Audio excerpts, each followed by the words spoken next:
안녕하세요. 배신의 장미입니다. 오늘의 사연 시작하겠습니다. 저는 남편이 제 인생의 첫 남자였습니다. 남편을 만나기 전까지는 저 좋다고 하는 남자 단 한 명도 없었고, 그리고 저는 제 주제를 알고 있었기에 당연히 남자들이 제게 관심이 없을 것이라고 생각을 했어요. 평생 일만 하며 살아야 하는구나 생각을 했고, 푸릇한 연애 감정은 멜로 영화를 보면서 혹은 드라마를 보면서 대리 만족을 느끼곤 했었죠. 저는 직장은 아주 탄탄하고 그리고 머리도 아주 좋은 사람이긴 합니다. 지금 게임 회사에서 데이터 관리자로 일을 하고 있는데 연봉도 높은 편이고 귀한 인재이긴 하죠. 직장 내에선 인정받는 그런 여자이긴 했지만 제 인생을 놓고 보자면 저는 점점 음지로 들어가는 그런 사람이긴 했어요.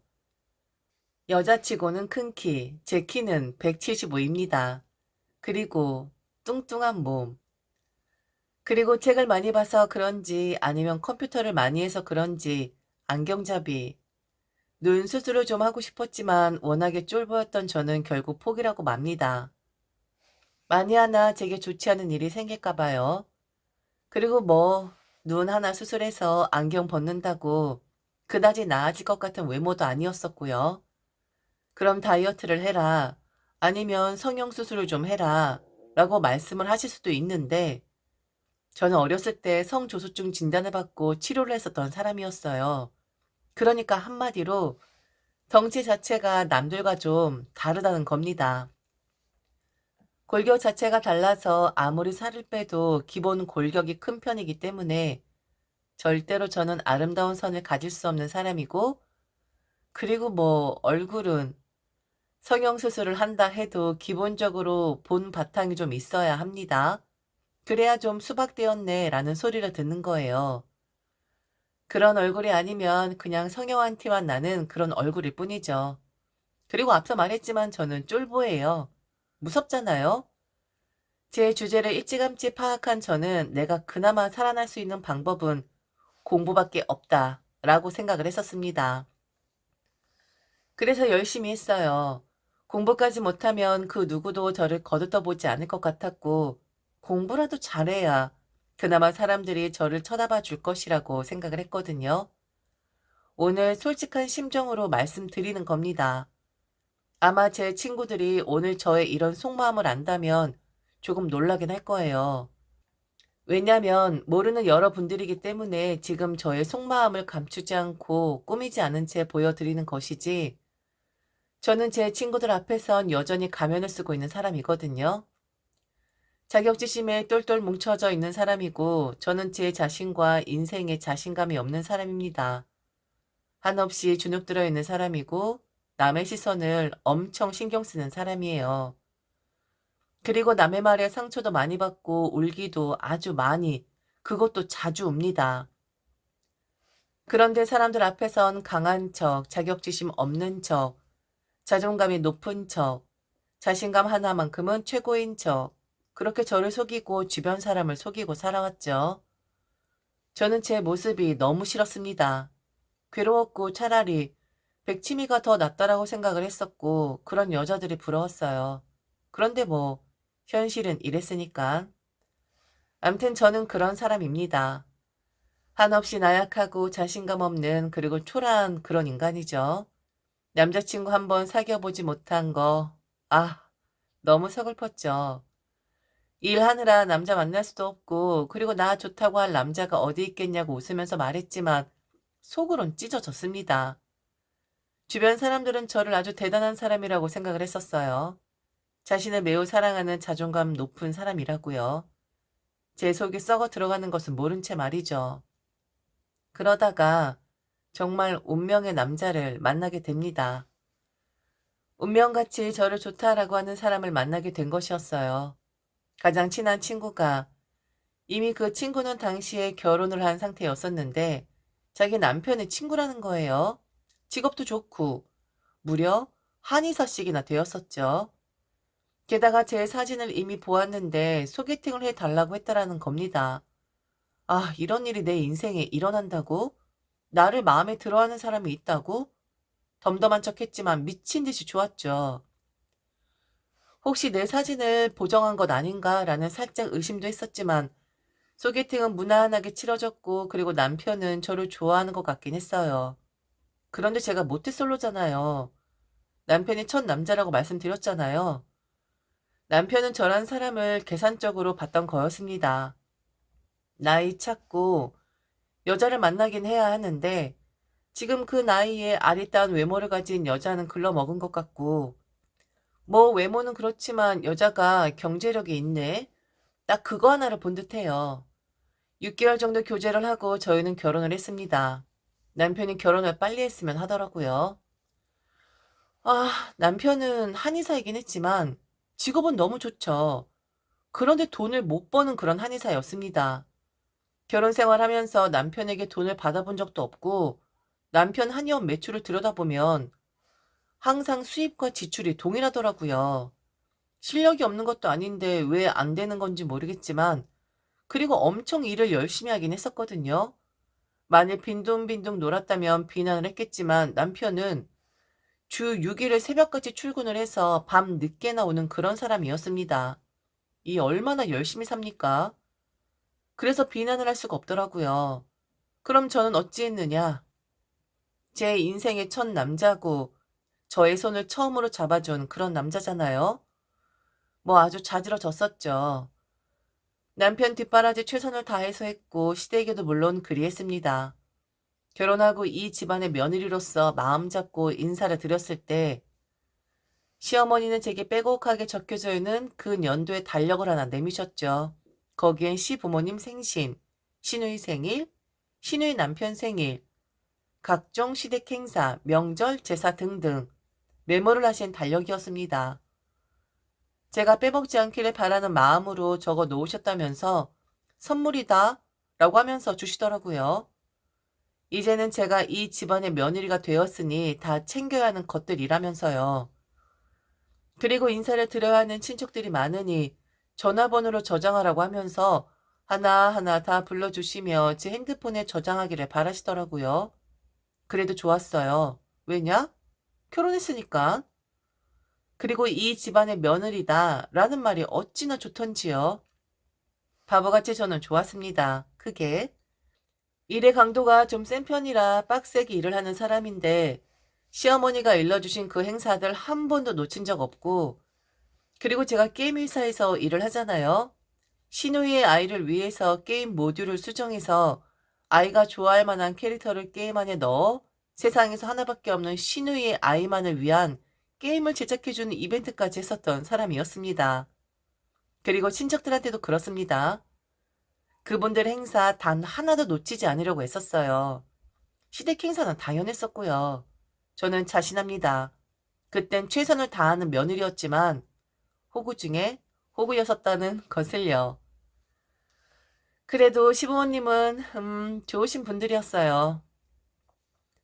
아들이 돈을 좀 벌어야 하는데 너한테 짐을 다 안겨줘서 미안하다라는 이빠른 소리도 좀 하셨고 그래도 네가 돈을 많이 벌어도 어차피 명성은 우리 아들이 더 있는 것 아니냐는 아들 부심 있는 소리도 하셨었죠.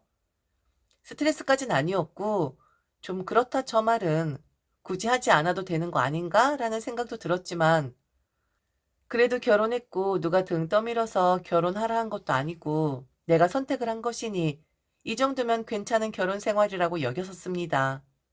호구 중에 호구였지만 저는 제 삶에 만족했었습니다. 그 일이 있기 전까지는 말이죠. 남편이 정말 일을 열심히 하는 사람이라고 했잖아요. 거의 한의원에서 사는 그런 사람이었는데 너무 그곳에서 사니까 넘지 말아야 할 선을 넘는 그런 짓을 하게 되거든요. 충격이었습니다. 남편이 바람을 피고 있다라는 그 사실은 그것도 제 친구와 와 기가 막히더라고요. 결혼을 하고 제 친구는 남편이 한의원에 일주일에 한 번 정도 와서 침을 맞고 도수 치료를 했었더랬습니다. 매출을 올려주겠다며 계절마다 한약도 지어 먹었었고요. 가끔은 자기 남편 것, 친정 것 등등 이렇게 짓기도 하는 것 같더라고요. 그래도 친구라고 내 남편 생각해 주는구나 싶었는데 남편이 한의원에서 살다시피 한 것처럼 친구도 거의 한의원에서 살다시피 했더라고요. 남편의 바람을 알게 된 계기는 남편이 한의원이 있는 건물에 제가 주차를 했는데 범퍼가 긁혀져 있는 거예요. 대부분 이런 경우엔 전화번호를 남긴다든지 아니면 차주에게 연락을 취하잖아요. 어쩔 수 없이 저는 CCTV를 확인했고 그러다가 그 장면을 보게 됩니다. 분명 저는 남편이 한의원에 있었고 친구는 제게 전화를 해선 나도 곧 도착을 한다 라고 말한 뒤였어요. 그때 저는 남편이 나갔는지도 몰랐습니다. 그런데 그 CCTV 영상에 버젓이 나오는 겁니다. 화질 좋게 바로 제 차 앞으로 걸어오면서 둘이 손을 잡고 남편이 친구의 허리에 손을 감싸는 그 모습이요. 연인처럼 둘은 그렇게 건물로 들어갔고 그리고 저는 그때 몰랐으니까 친구와 반갑게 인사를 했었죠. 그런데 그런 일이 있었더라고요. 그때 감정은 뭐랄까요? 주저앉는 느낌이라고 해야 할까요? 이걸 어떻게 해야 하지? 그냥 모른 척을 해야 하는 건가? 아니면 내가 오해를 하는 건가? 이게 뭐지? 치료를 받다가 남편과 그렇고 그런 사이가 되어버렸고 제가 한의원에 있으니 오는 날이 아니어도 잠시 얼굴이나 보러 가겠다라고 애정 섞인 말을 했었는데 뒤에선 제 남편과 그렇고 그런 짓거리를 하고 있었더라고요.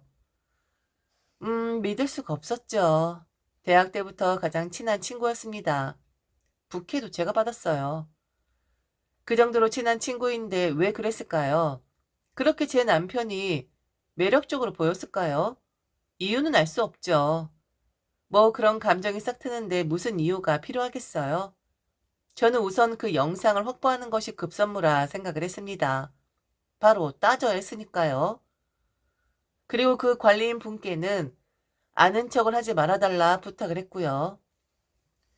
이미 증거는 확보되었고 이제는 미친 자의 질주를 보여줄 때였죠.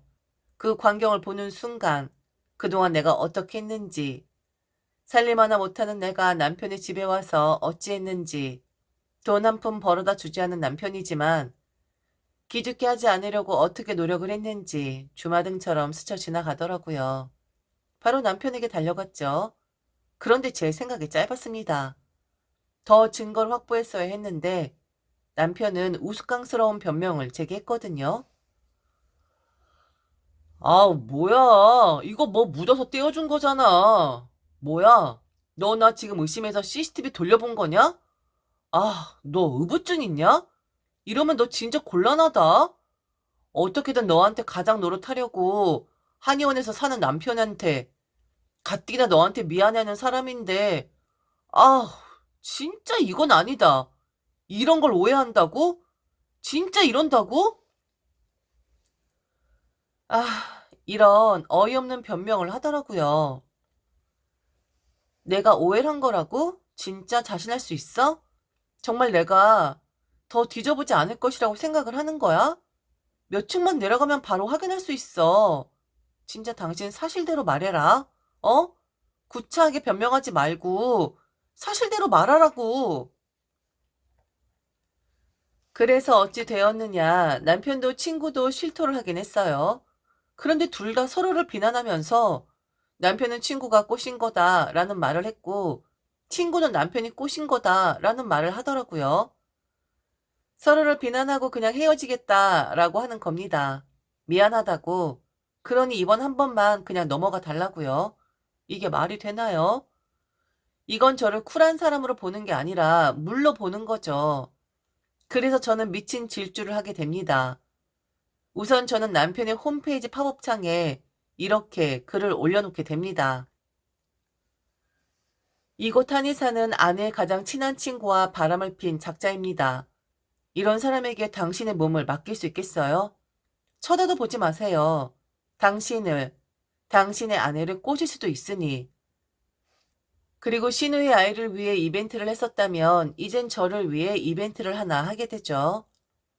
남편과 친구의 바람 현장 영상을 편집해서 부부의 세계 식탁신으로 변경을 합니다. 부부의 세계 다 보셨죠? 그 식탁신에서 남편의 바람을 폭로하잖아요.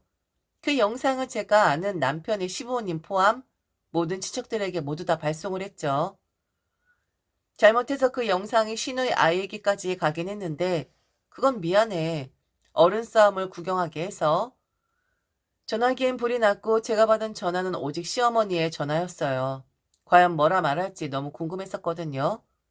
그런데 저한테 다짜고짜 욕을 하더라고요. 지금 무슨 짓을 하는 거냐고요?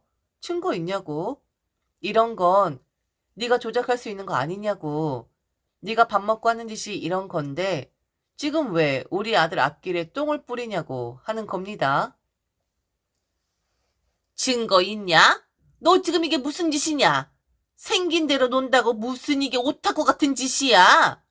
그리고 우리 아들 병원 홈페이지 그건 뭐야? 너 지금 미친 거니? 아니 설령 바람을 폈다 하더라도 왜 네 남편을 잡아? 네 남편을 꼬신 네 친구를 잡아야지. 너 지금 번지수 잘못 잡았어. 이건 우리 아들 잘못보단 네 친구가 잘못된 거야. 그리고 그런 친구를 둔 너도 별거 없는 거고. 얼른 내려. 이것이 지금 미쳤나? 자꾸 정신 나간 짓 할래?